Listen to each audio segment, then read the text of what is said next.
Hey gang, welcome back to the channel. Okay, in this episode what we are going to do is we're going to get started on initializing Direct3D. Now I did not do a design episode for this because we all know we're going to be using Direct3D, and it's all, if you want to know how to do it, there's plenty of documentation available online, so I'm not going to go through it. Normally that's not going to be the case. Normally I will be doing a design episode before I do the actual programming, just so you know where we're going. But with this, it's kind of unnecessary, right? We all know we're using Direct3D, so there's no real point in going through a whole design thing for it. At least I don't think so. Now, I will say, guys, that initializing Direct3D is very definitely not trivial. It's a long, involved, complicated process. And I'm not expecting to get through the whole thing today. In fact, today, the goal is to initialize the pipeline, and I don't even know if I'm going to get through all that in one. I want to keep this recording down to about an hour. You guys have chapter thingies, which means I could really technically go as long as I want, and if somebody's looking for something specific, they can use the chapter markers to go to a specific place. So technically, I could go as long as I want, but I've found that one of the things I've learned for my gaming channel, if the episode goes more than about an hour, it starts to get to be a real bear to edit. So I'm going to keep it to about an hour if I can, or something along those lines. So if I end up having to split this episode up into two parts to do the pipeline, I will do that. And the second part won't be far behind the first part. I should have time this week to do the second part if necessary. Okay, so with all that out of the way, before we get started with Direct3D, I want to make a change here because I kind of neglected to do it when I was coding this. So we're going to make a quick, just a formatting change. The way I like to code classes, and this is just a just a formatting thing. I like to use camel case, as you guys have seen. For the parameter lists, I like to use upper camel case. This is also true of the member variables. Now this isn't a class, so there are no member variables, but if I had member variables, they would be upper camel case. And then local variables are lower camel case. Now, in order to keep that consistent with my classes, I'm going to go ahead and do that here as well. So I'm just going to change these to lower camel case, and here and here. And that should do it. Just to be, just to be consistent. There's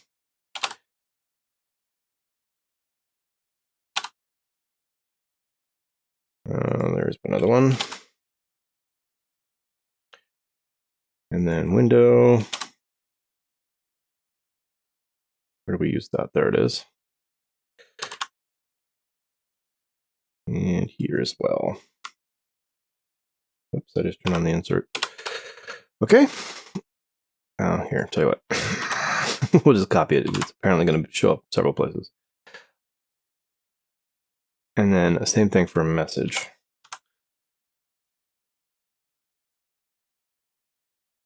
Again, it's just it's not your own personal preference. Whatever you want to do. I'm not going to tell you you have to do it in a particular way. That's just the way I like it. And I neglected to do it in the first one, mostly because this isn't really a class and I wasn't really thinking about it, but for me, it's fine. Okay, I'm probably going to get some comments sometime in the future about these return values.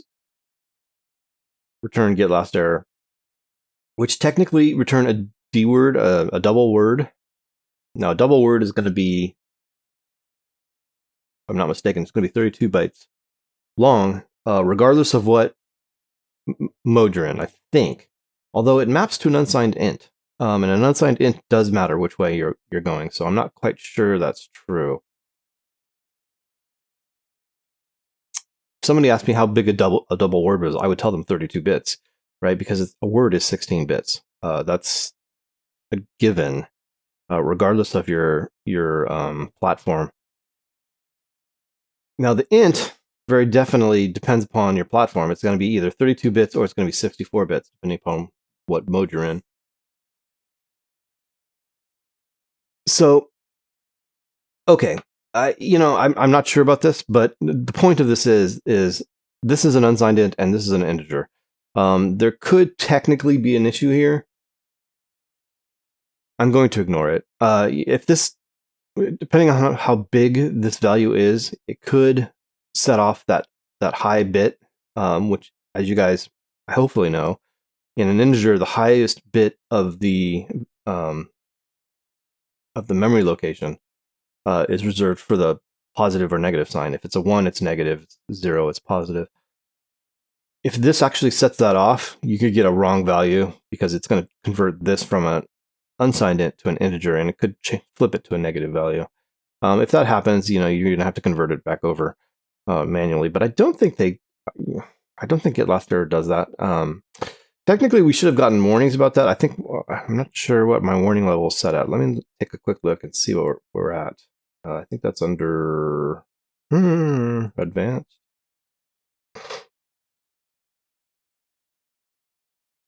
There it is. We're on warning level 3. I'm going to turn this to 4. That's kind of where I like to have it. I found that if 4 is good. If you enable all warnings, you start getting really ridiculous stuff. We might look at all the warnings at some point, but for right now, I'm going to change this to level 4 for all configurations, all platforms. Let's see if we get any warnings about that. Bet you we do.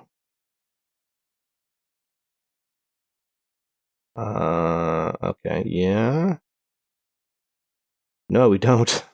Even the compiler's like, no, that's not that. We don't care about that. It's telling me we've got some unreferenced formal parameters, and that's fair enough. We do. There's really no reason to assign variables to these if they're not going to be used. So we can get rid of those.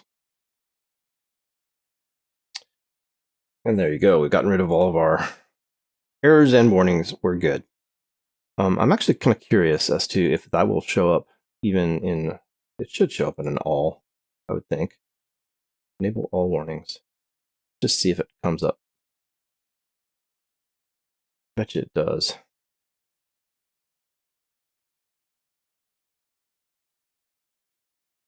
We're getting a warning from WinBase. Oh, that's awesome. And X memory. Okay, yeah. Conversion from dword to int. Signed, unsigned, mismatch. There you go. If you have all your warnings on, you get that error. Now you could cast this, I guess. Let's see. Static cast to an int. Technically, this would be the safest way to do it.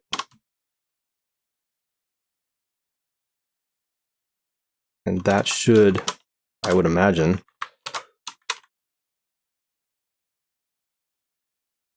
take care of that warning. I think. I'm getting warnings out of the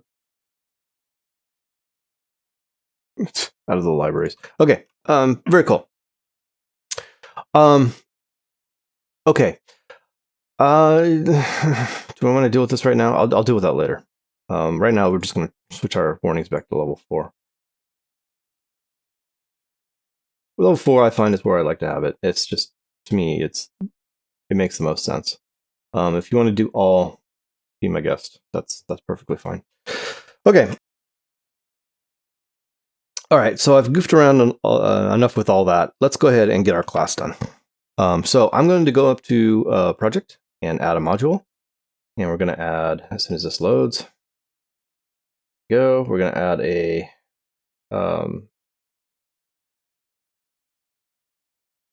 C++ class. Sorry, almost lost it there. And I'm going to call this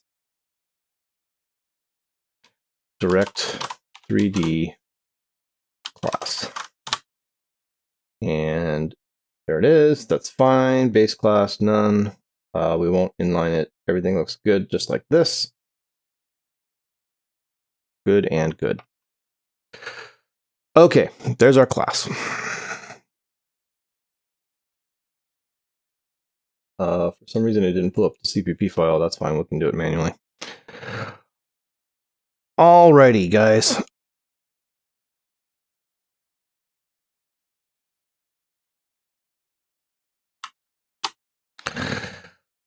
let me talk about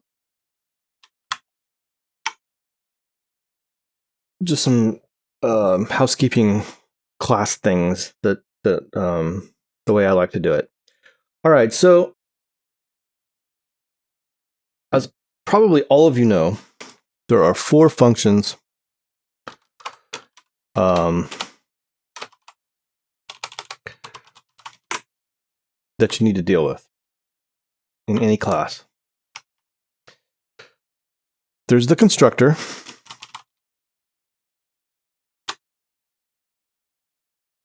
right? There's the destructor, which has the format virtual thingy tilde. I think that's what that's called, Direct3D class. If you don't know, guys, I'm not trying to write a programming class here, but if you don't know, the virtual on a destructor is usually a good idea. There are certain circumstances where if you don't make your destructor virtual, it won't work properly, and that has to do with inheritance. There are certain situations under which the inherited class destructor will not call if you don't make your destructor virtual. So it's just usually a good idea, even if you don't have inherited. It doesn't hurt anything to do. So you might as well do it.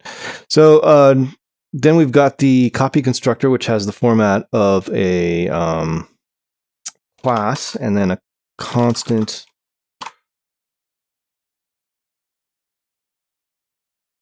I don't know why the helper didn't come up. Then a reference to the class, like such. And then the copy assign, which is, why are we getting squigglies? Because these haven't been defined. Direct3D class, reference, and then the operator equal overload, which constant, and this is just another Direct3D class reference. Okay, those are the 4 basic ones, and then as of C++ 11, I'm mostly sure. I think these came in as of C++ 11, and I always have to remember how this goes. So I'm going to look at my other thing for this one. Let me just copy this. I'm just going to make it easier on myself. So it's basically, well, actually, in fact, the easiest way to do this is just to copy these down, put them here, and throw in an extra reference. It's a reference to a reference. That's what these are, right? So they look like that. This is called the move constructor, and this is called the move assign, or the operator equal move. Okay, so here's the deal with these 6 functions. If you don't define them, under certain circumstances, the compiler will define them for you. And the compiler is nearly always wrong. You usually don't want them to do that, unless your class is super trivial. The constructor and destructor won't work right, especially the destructor. So I basically always define them.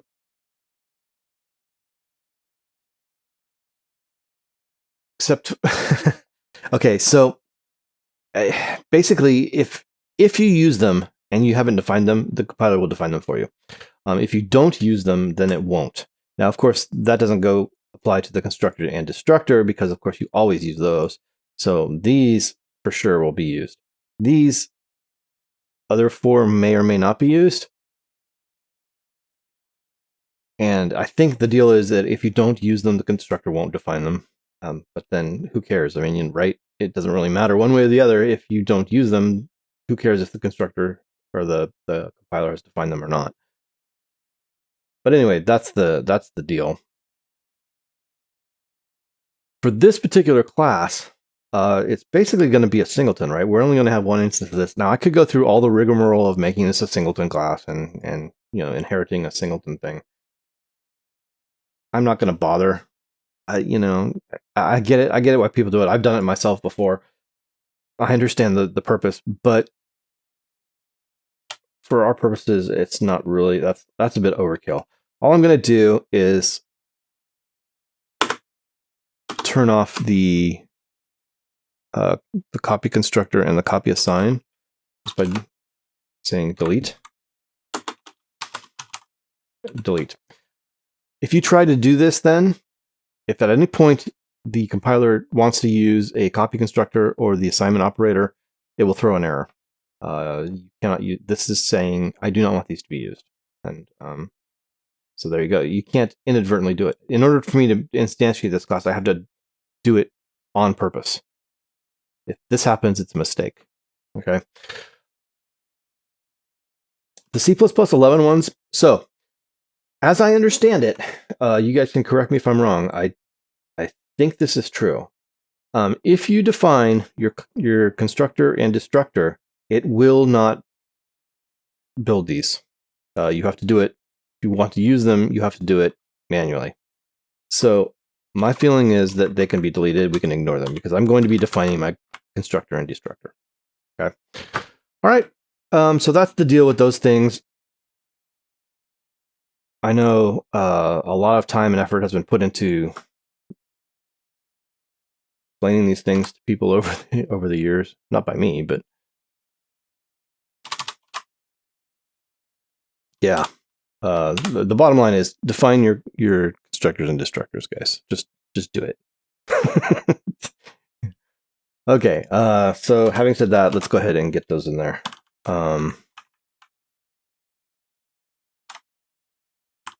Like such. Oh, nope, that was wrong. I put the tilde in the wrong spot. There we go. Oh, and yeah, we don't need the virtual. Right. Okay. We'll just throw those in there like such. And just because I like to have delineators between my classes so I can see where they start and stop, even though we all know this is a constructor, I'm just going to add constructor. I'm just going to put this in here. The other thing that's nice about this is if under certain circumstances, the compiler will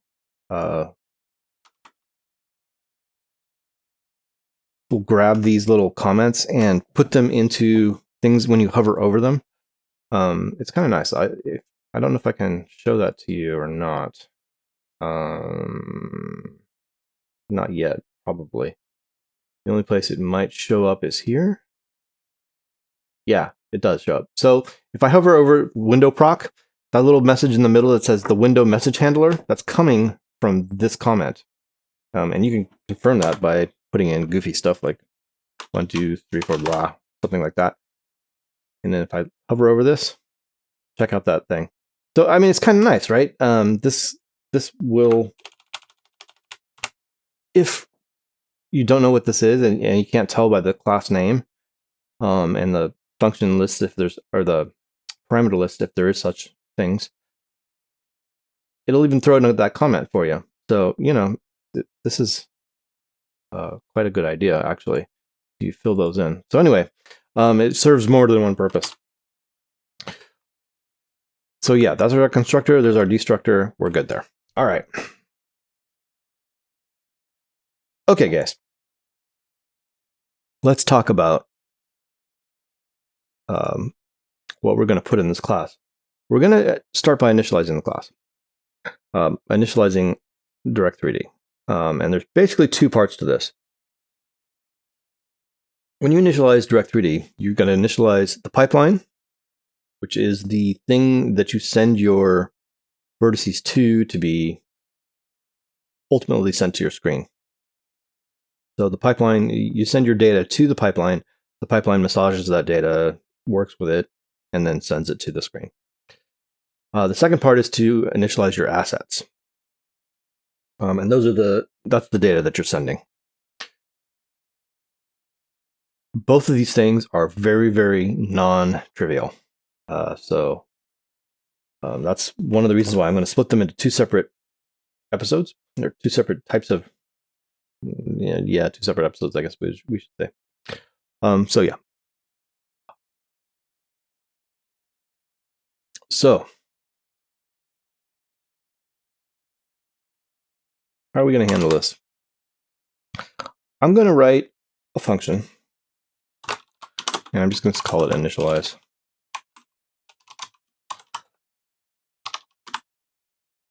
And we'll return a bool. True if it succeeds, false if it fails. Pretty standard stuff. And we'll copy that and drop it down in here. And we'll set it up. I'll just copy this stuff over.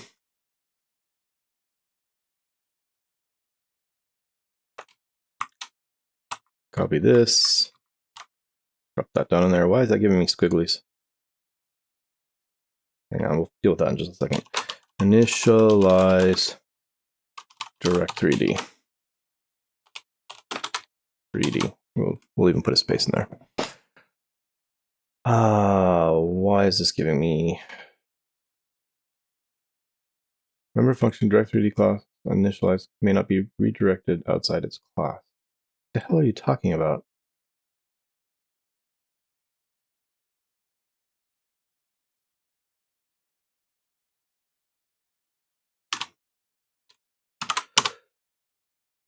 Oh, so I didn't put in the brackets? That's weird.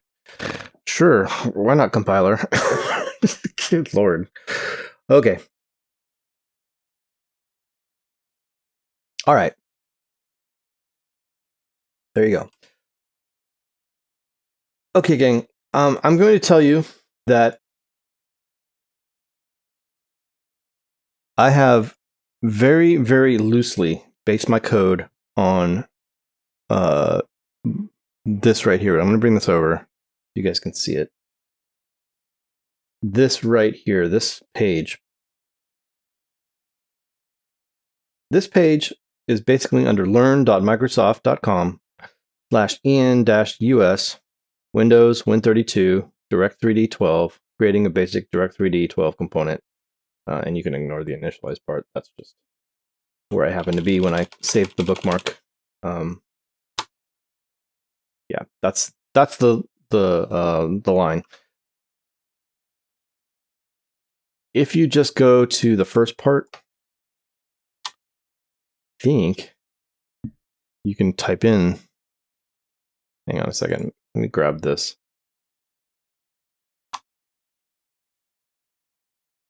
And then we'll go back. I'm just curious to see if let's just go to learn.microsoft.com. And then I'm going to punch in here, creating a basic Direct3D 12 component. It should come up, one would think. Yeah, there it is.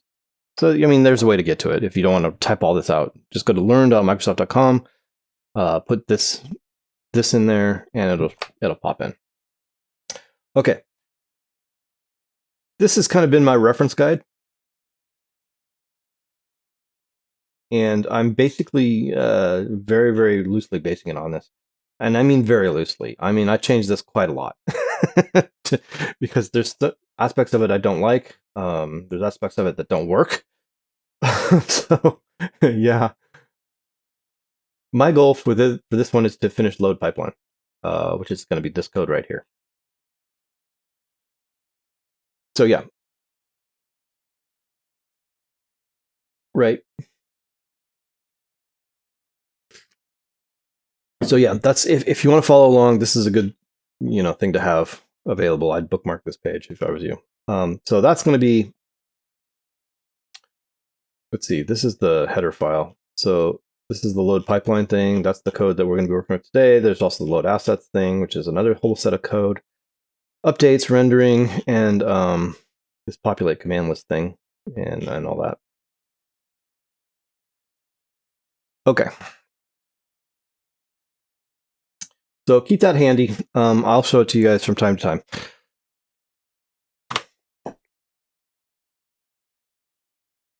which, okay, hang on just a second. Okay, so in order to use Direct3D, we're going to need to use the libraries and the headers. So let's go ahead and at least give this a start. So the first thing we need to do, let me just check my list to make sure we do this right. Okay, the first thing we're going to need to do is define the if we need the debug layer set up or not. So I'm going to call a function called EnableDebugLayer.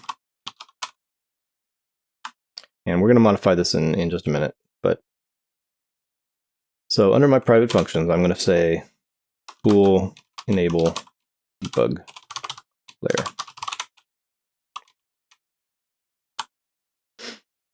Okay.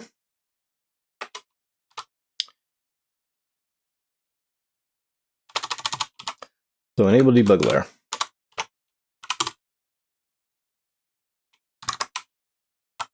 And we'll make that part of the class. There you go. And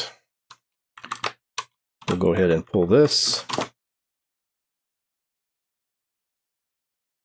Enable the debug layer if in debug mode. This last part we'll get to in just a second, but for right now we're going to leave it like this. Okay. In order to do this, you just call a function from Direct3D, and it's going to be called Direct3D12.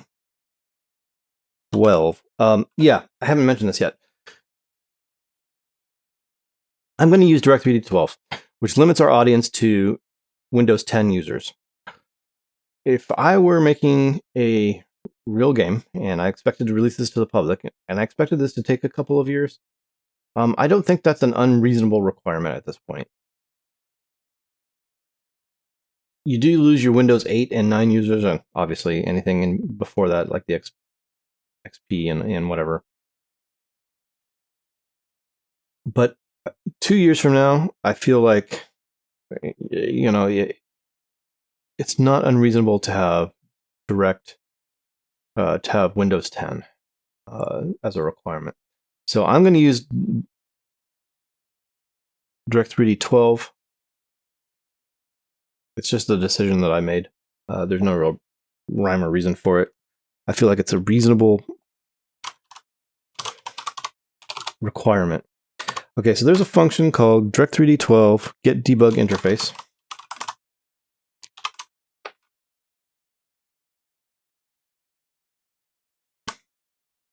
And it's gonna error. Because of course we haven't linked in Direct3D12. All right. Let's go back to our page. It turns out that you can use the Windows SDK that comes with Windows includes the libraries and headers for Direct3D12. So I could just go in here right now, go over to this guy and say include D3D12.h.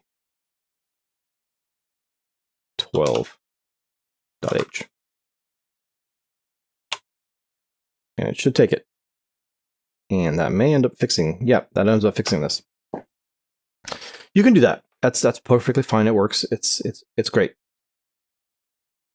However, we are going to need to use some library functions from Direct3DX, which does not come with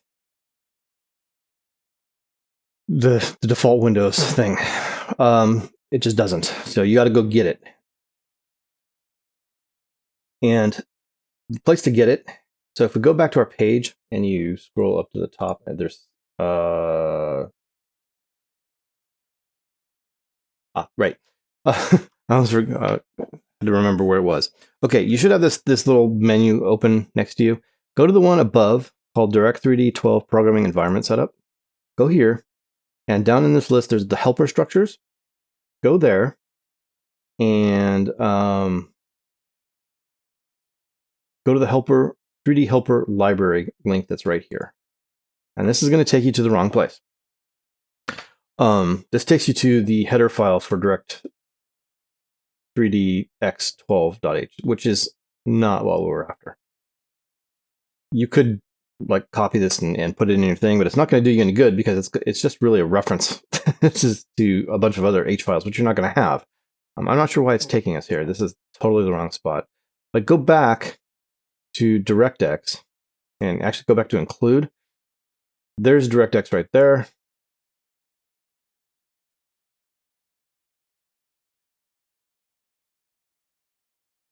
In fact, go back to this is the one we need, basically the headers, DirectX headers. Go to code and go to download zip and download that. This is what we're going to need. Now, if we look in include and you look in DirectX, there's a new D3D12.h right there. There's also our D3DX12.h and all of its little thingies. There's a bunch of good stuff in here. They're all headers. So once you've downloaded it, go ahead and extract it. Now I'm not going to extract it.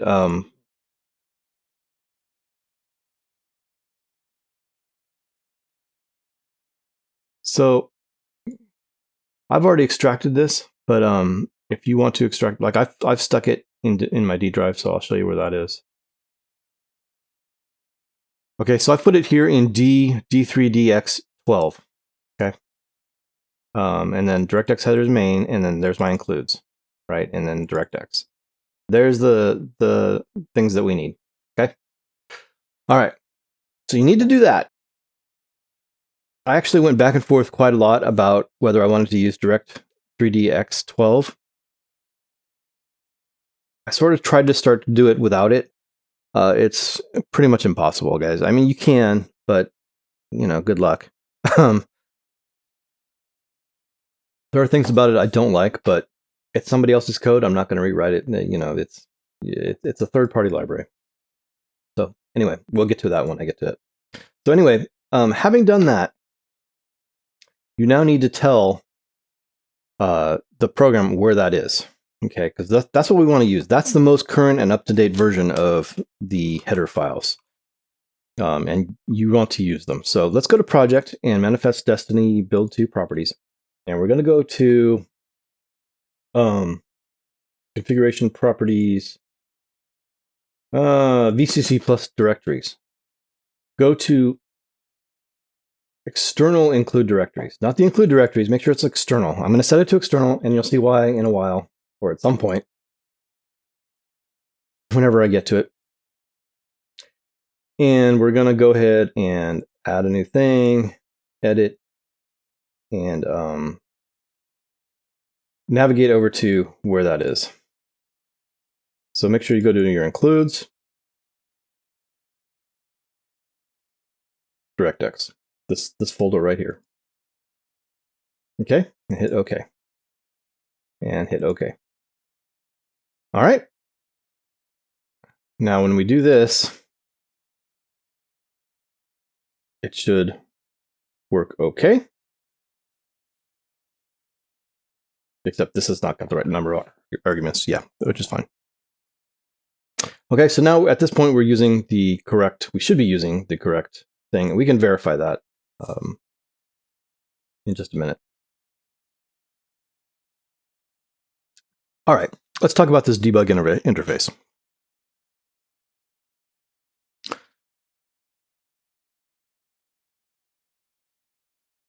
What we need is a debug controller, right?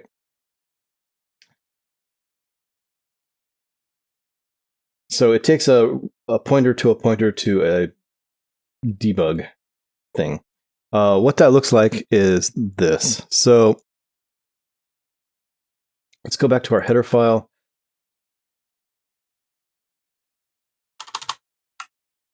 And here, and I'm going to put in a subcategory called pipeline objects. This is a pipeline object, and this is going to be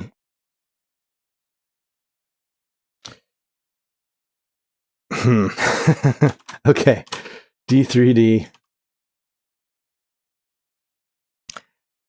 12 debug, and we're going to call this DebugController. Now you may be wondering what this is. This is going to give us access to like any, I guess this would be a pointer actually, I think. This would give us access to any debug messages. If there's any errors or things, it'll help us out with that.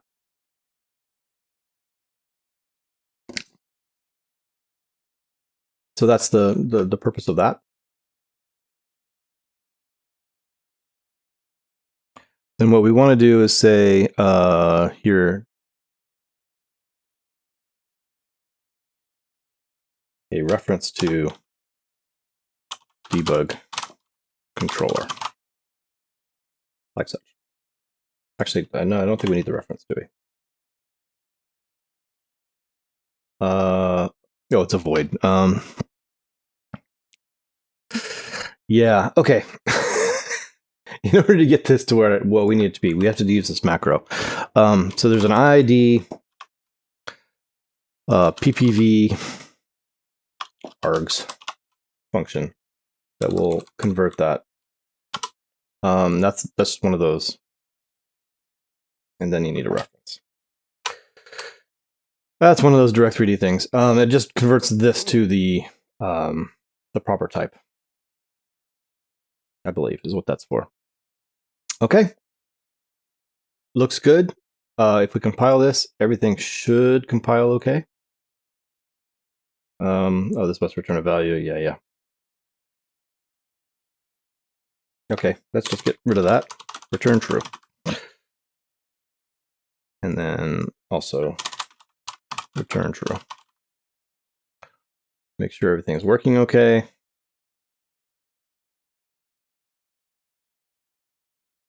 Okay, yeah, unresolved external.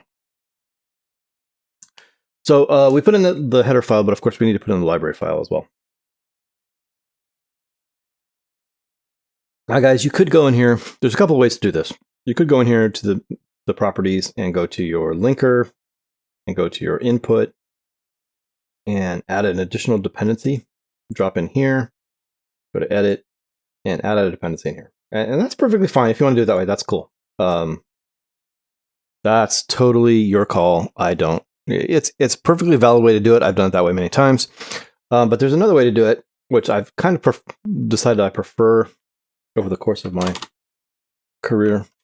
And that is to put it in the header file with a pragma. Pragma comment library quote D3D12 whoops 12.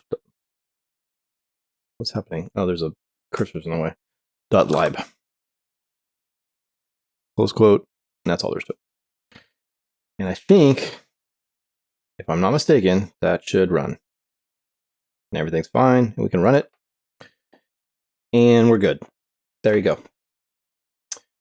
Everything's good. Everything's fine. And we're good. And we're 45 minutes into this video, and I haven't even finished the first function yet. Good Lord. I don't want to go too fast, guys. You know, that's a lot to go through. Okay, now there's a bit of a problem here. Well, one thing, we're not using this return value. I mean, that's a problem. Or this one for that matter, to be honest. But beyond that, we enabled a debug layer always, and I don't really want to do that. I only want to really enable the debug layer when we're in debug mode. So I'm going to make a change here and put in a if defined. And what I'm going to if define is the underscore debug. thing. And these never work right. At least not the way that I want them to. It always screws it up. And then down here we say end if.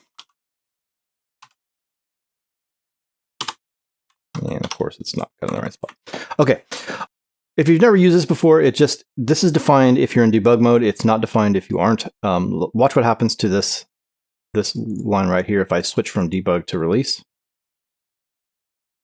it should gray out. So if we're not in debug mode, this won't be called. If we're in debug mode, it will be called. That's just how that works. Okay? Easy enough.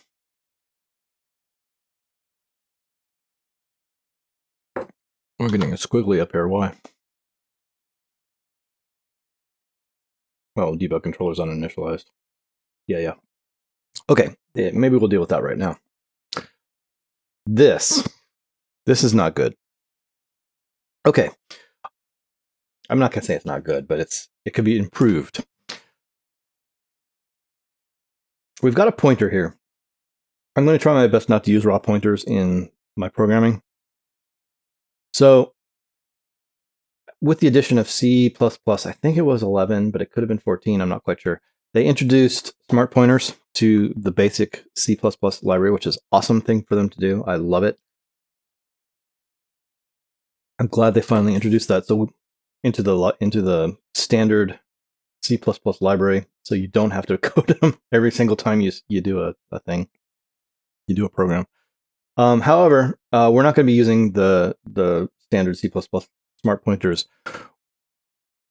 Microsoft, in their wisdom, has created their own smart pointer, and it's called ComPtr. And it looks like this, the template, and then you just take out the pointer. It looks like that. This means we no longer have to initialize this. We no longer have to destroy it. It will destroy itself. And this is why I think they did it for themselves instead of having us do it, because there's a specialized way to destroy these. It's not the standard. The regular standard smart pointers won't do it right, I think. This COM pointer will actually release the interface and then destroy the pointer. Okay, but you can see we're getting this. So you might be wondering, well, what's up with that? In order for this to come in, we need a header. So what I'm going to do is I'm going to put it in front of Direct3D. The way this works is wrl/client.h is where that lives. And it's still not going to work, but if I put in Microsoft : or : WRL and ComPtr, it would work. And there you go. Now, clutter, guys, clutter. This is clutter. So I'm going to fix that by using namespace Microsoft WRL. Okay, like such. And then we can get rid of this.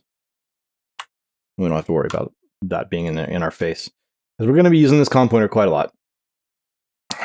Okay, so there you go. There's that. How are we doing? Yeah, jeez.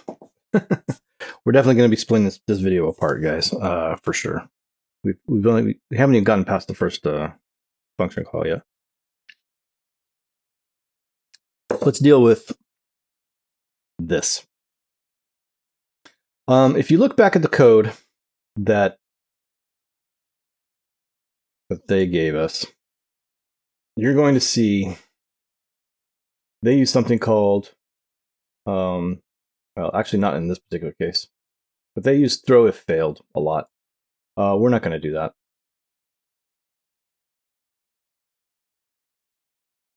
We're going to be using this thing, this succeeded thing, which is, I think, part of the Direct3D library. Okay, sorry guys. I'm gonna have to cut all that out because I screwed up. I started doing the wrong thing. Okay.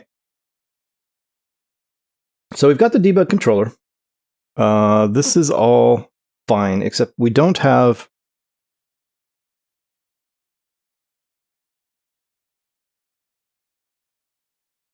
we're not using our return value, or we're not really using it properly. Let's deal with that. So I'm going to say if, we'll do it this way. If failed this,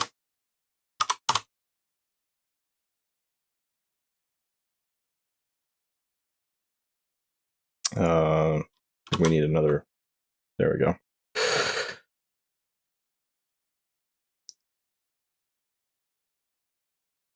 What do we do? So for right now, I'm just going to put a debug string. Quote, I'm just going to say Direct3D .initialize failure. Put a couple of dots, and then we'll put the name of the function, EnableDebugLayer, and a couple of dots, and then the name of the call that failed, which is going to be this one. It's a little bit long and unwieldy, but it tells me exactly where we failed, right? And so then we'll return false. Return false. Yeah, I mean, you know.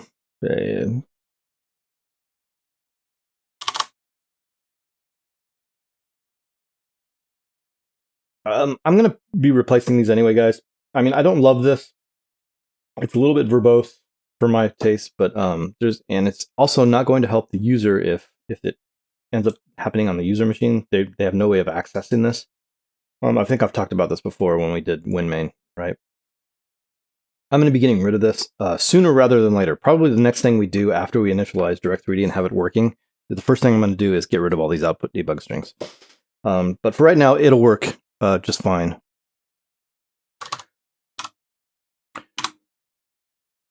But if it succeeds, we'll say DebugController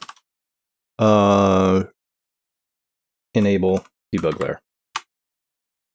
And that doesn't need anything. And that just returns a void. There's no error condition with that. And then return true. And there you go. There's your first function. We have already called it, so I think we're good there.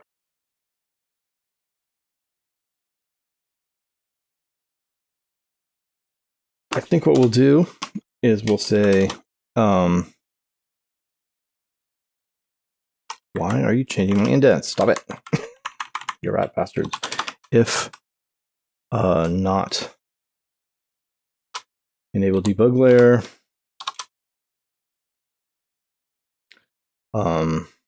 here, tell you what, we'll just copy this and put them here. Failure, enable debug layer. And we don't need this one.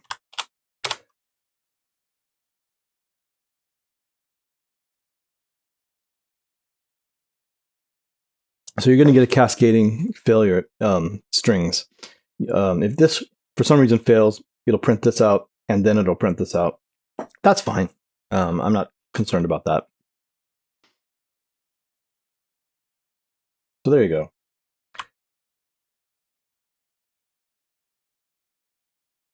And then, right, under WinMain, we have to actually instantiate this class and call it, right? So Direct3D class, Direct3D. We'll need to include, sorry, I wanted that, and also need that. Need that.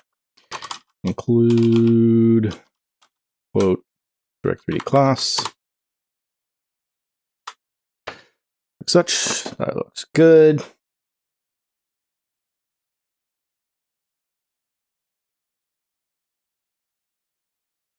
There you go. It's there.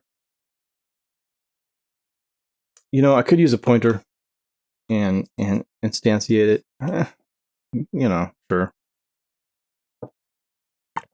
Rather than embedding it in the function itself. This is not a class, but it's being embedded in the function. Yeah, it'll make the executable a little bit larger by doing this, but I don't care. I mean, we may revisit it later on. Anyway, after show window, we will call that function. So if not Direct3D dot initialize. I probably should make that a pointer. I really should, actually. I mean, you know, keeping the executable down to a reasonable size is not a bad idea.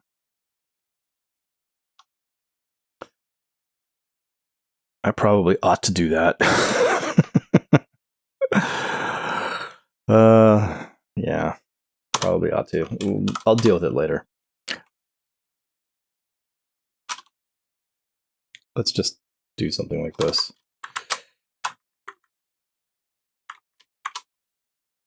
I'll put debug string, and then I think I don't think that's not going to set an error, right? So I don't think so. We'll just return -1.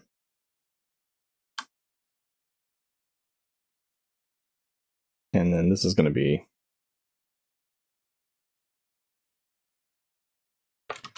Direct3D initialize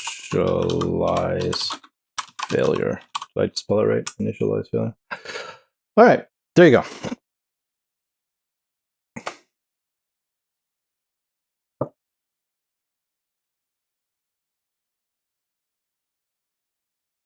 Yeah, the more I look at this, the more I don't like it. I may turn that into a pointer. I have to decide what kind of pointer I want to turn it into. I'm not going to try to code it on the fly. I don't like doing that. Even though it should be fairly simple. You just call this a unique pointer. And it should work fine. Think. He says. But you know, whenever I think something's going to be super easy, it turns out not to be. So I'll hold off on it. I'm going to work on it over the next few days, and we'll fix it later on. Okay, there you go, guys. This should work okay, I think. Let's see what we get. So I've forgotten to do something. We get our window. Everything looks good, as far as I can tell. We're not getting a CPU percentage for some reason. I don't know why. Looks good. Our error list is clean. There you go. We're done here. So there you go. Yes, and it did enable the debug layer. Or it should have, anyway. I mean, you could check it and make sure. We could say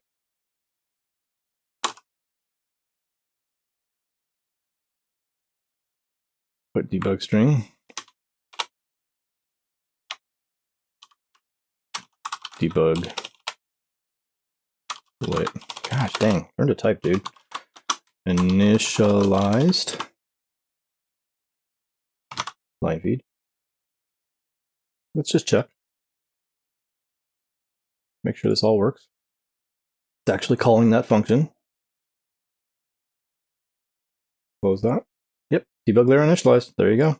It's actually calling it and doing. And notice we didn't have to destroy this. We didn't have to release it. We didn't have to destroy it, which we normally would have to do with DirectX, which could get to be a pain in the butt. Not so much when you're actually destroying the class normally. That's not actually all that difficult. But when you encounter a fail state, then you got to release everything up to that point that needs to be released. It can get to be a pain. So yeah.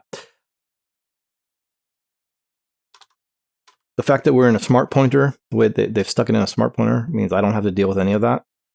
So it's kind of nice. So yeah. Okay, guys.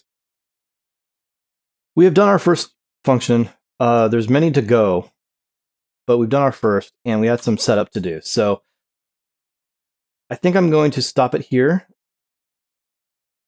And we will continue on with the setup of the pipeline in the next episode. It shouldn't take too long for me to get it put together and put out to you guys. Like I said, I'm going to have time this week. I've gotten a lot of my other stuff done in advance, so I have some extra time. So I should be able to get that done for you guys. But yeah, I don't want this video to go on too long. So we will go ahead and stop here, and I'll pick this back up in the next episode. So I'll be seeing you guys in the next one. Thanks a lot.